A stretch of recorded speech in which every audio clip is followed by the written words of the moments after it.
Have you been dieting, doing everything right, but somehow you feel like you're just starving all the time? Well, I lost 50 pounds in 4 months, but to do that, I had to cut calories hard. And most people think that that means I was starving all the time, but I wasn't. So in this video, I'm going to coach you through the 3 shifts I made that will help trick your brain into feeling full while losing belly fat fast. Now, a lot of people will tell you that hunger is normal when you're dieting, and I mean, yeah, kind of. I mean, sure, you'll have some days where you're a little hungry, but if you're constantly hungry all the time, that's gonna make it way harder to stick to the diet. And that's exactly why 90% of diets fail. The real problem isn't that you're just eating less calories, you're also eating less food in like every way. You start cutting calories by shrinking portions, having smaller plates, less volume.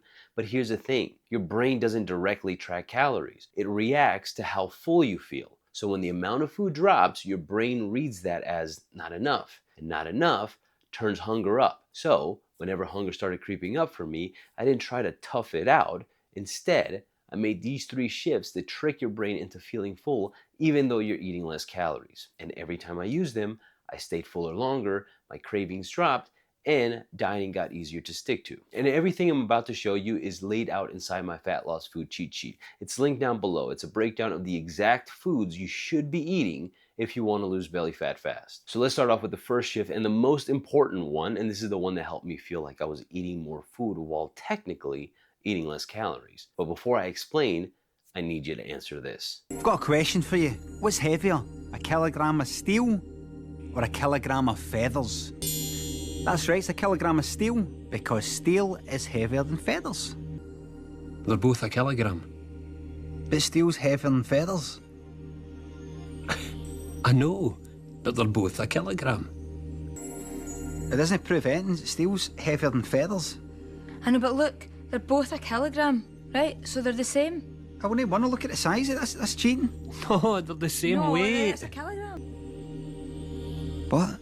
So they weigh the same, but they don't look the same. There's way more volume in the feathers, even though the weight is identical, and food works the exact same way. 2 meals can have the same number of calories, but completely different volume. And your brain doesn't care about calories, it responds to quantity. So when your plate looks bigger and your stomach feels fuller, your brain registers that as we ate a lot, even if calories are lower. And this is why I'm not a huge fan of the classic advice, you just need to eat smaller portions, because I mean, technically, yes, smaller portions automatically lower calories, but they also shrink the amount of food on your plate, which means you're cutting calories and making yourself hungrier at the same time. And that's just a bad trade. Now, you probably get the idea, but let me show you how extreme the difference really is. 2 glazed Krispy Kreme donuts is around 400 calories. That's 2 donuts you can eat in seconds. But 400 calories of something like shredded lettuce, that's almost 6 pounds of food. You couldn't even finish that. Like, it's an absurd amount of food to work through.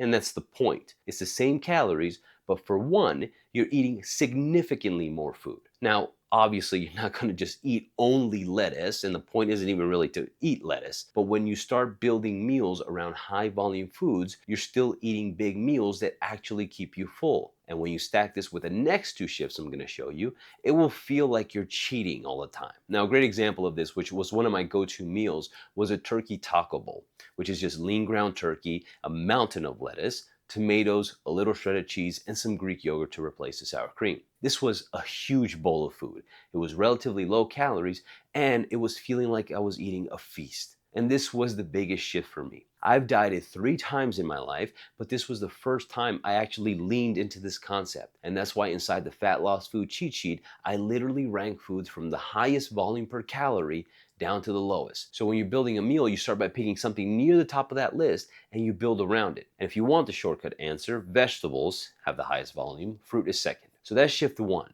It makes your meals look bigger, feel bigger, and keeps calories low. But here's the limitation. Volume fills you up in the moment, but it doesn't guarantee that fullness will last. So you need the second shift to make that fullness last longer. And you do that with fiber. Think of fiber like putting your digestion in slow motion. Without fiber, you go from full to hungry pretty quickly.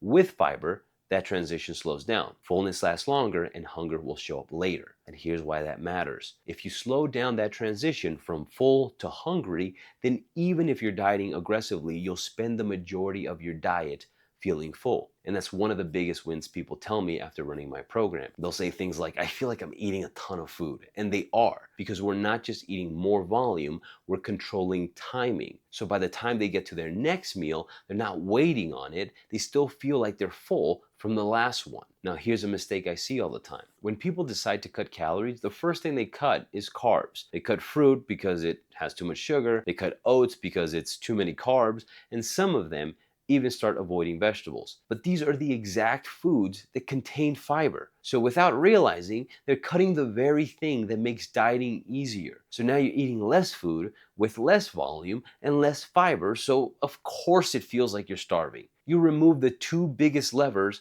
that crush hunger. Now imagine the opposite. What if you kept calories low, but increased the quantity of food you were eating and stayed full right up until your next meal? You eat, you feel full, you stay full, and before hunger has a chance to spike, it's time to eat again. And this actually mattered the most on my lowest calorie days. At the end of my cut, I had days as low as 1100 calories. And that sounds miserable, but it really wasn't, because I leaned hard into volume and fiber. And that stack made even 1100 calories doable. Not easy, doable. And here's the key. If you're going to keep calories low, you can't waste them. You need the most fiber for the fewest amount of calories. And that's why inside the cheat sheet, I ranked fiber the same way I ranked volume. Highest fiber per calorie at the top and lowest at the bottom. And if you want the best bang for your buck, go with raspberries. They give you a ridiculous amount of fiber for very little calories. I'd buy them frozen and then just throw them in my oatmeal in the morning. It was a stupid simple way to just front load my fiber in the morning. Now, so far we've solved size,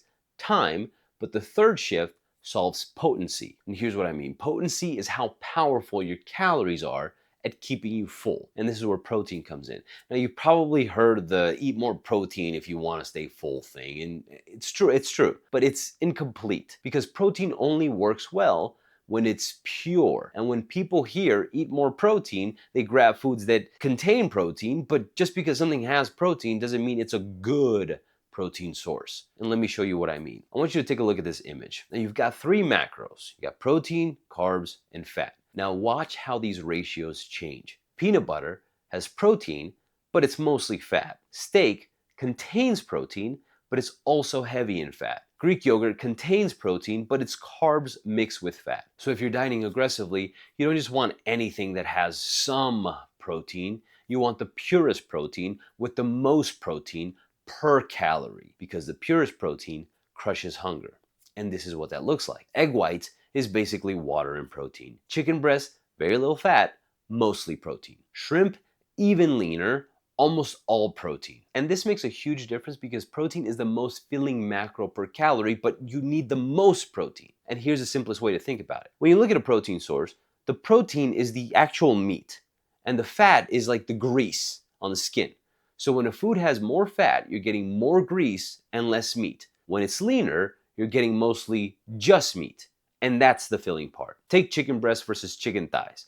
Both have a high amount of protein, yes, but the thigh has more fat, more grease, so calorie for calorie, you get more actual food slash meat slash protein from the chicken breast. So if we stacked all three, lean protein, high fiber, high volume, when you put those together, you get a giant plate that slows digestion and keeps you full even though your calories are low. And that's the cheat code. So here's what that actually looks like in real life. If you wanted a plate that crushes hunger instantly, I would recommend the classic chicken, potatoes, and broccoli. One of the purest protein sources, chicken breast, one of the highest volume, most satiating carbs, potatoes, and a vegetable packed with fiber, broccoli. That plate checks every box. And anytime hunger starts ramping up for me and I wanted to crush it, that's exactly what I'd eat. And it doesn't have to be bland, like you can season it. You season it whatever you want. Put lemon pepper, put Old Bay on it. But you don't have to eat chicken, potatoes, and broccoli every day. And that's the entire point of the cheat sheet. Everything inside is ranked from highest to lowest. Highest volume foods, highest fiber foods, leanest, purest protein sources, and all you're doing is picking closer to the top and building your meals around that. And this is exactly how I tricked my brain so I could lose 50 pounds in 4 months while cutting calories aggressively without starving myself. But this only works if your diet is set up the right way. So if you want to see how to put all of this into a diet system that helps you drop weight insanely fast, you can watch this video right here.